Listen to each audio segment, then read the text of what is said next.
Hello friends, ભાવનાની રસોઈમાં તમારું સ્વાગત છે. આજે હું તમારી સાથે કાચી કેરીમાંથી બનતા શાકની રેસીપી શેર કરીશ. હવે ગરમીની શરૂઆત થઈ ગઈ છે અને માર્કેટમાં સરસ કાચી કેરી આવવા લાગી છે. તો ચલો આપણે કાચી કેરીના શાકની રેસીપીની શરૂઆત કરીએ. તો પહેલાં આને ધોઈ અને નાના પીસમાં કટ કરી લઈએ. આપણે 1 ગ્લાસ જેટલું પાણી લીધેલું છે. તેને ગેસ ઉપર ઉકળવા મૂકી દઈશું. એમાં સ્વાદ પ્રમાણે બાફવા માટે મીઠું ઉમેરી દઈએ, 1 ચમચી જેટલું. આપણું પાણી સરસ ઉકળી ગયું છે. હવે એમાં કટ કરીને રાખેલી અને ધોઈ લીધેલી છે એ કેરી ઉમેરી દઈએ, તો આની ખટાશ થોડીક ઓછી થઈ જાય.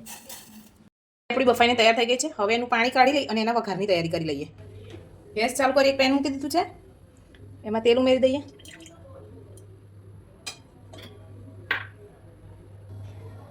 તેલ ગરમ થઈ ગયું છે. હવે એમાં રાઈ ઉમેરી દઈશું. આમાં રાઈનું પ્રમાણ થોડું વધારે રાખજો, બહુ સરસ ટેસ્ટ આવશે એનો. થોડું જીરું ઉમેરી દઈએ, હિંગ ઉમેરી દઈએ. ગેસની ફ્લેમ સ્લો કરી લસણની પેસ્ટ ઉમેરી દઈશું.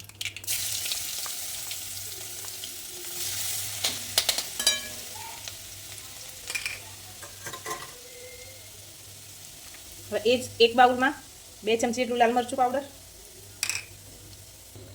2 ચમચી જેટલું લાલ મરચું પાવડર, હળદર પાવડર. આપણે બાફવામાં મીઠું એડ કર્યું છે એટલે એ પ્રમાણે સ્વાદ અનુસાર મીઠું અને ધાણા જીરું પાવડર ઉમેરી દઈએ. એમાં થોડું પાણી ઉમેરી મસાલો મિક્સ કરી લઈએ જેથી તેલમાં દાજે નહીં.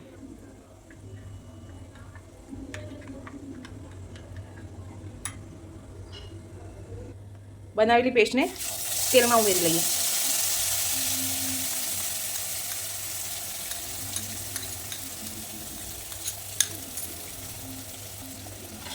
બધું સરસ મિક્સ કરી લઈએ. મસાલો આપણી ચડી ગયો છે. હવે એમાં બાફીને રાખેલી કેરીના ટુકડા ઉમેરી લઈએ. બધું સરસ મિક્સ કરી લઈએ. કેરી મસાલામાં સરસ મિક્સ થઈ ગઈ છે અને તેલ પણ છૂટું પડવા લાગ્યું છે.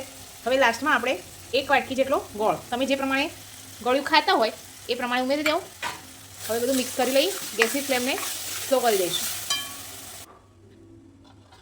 આપણે ગોળ ઉમેરી બધું મિક્સ કરી દીધું છે. હવે એને ઢાંકણ ઢાંકી અને થોડી વાર ગોળ ઓગળી જાય ત્યાં સુધી ચડવા દઈએ.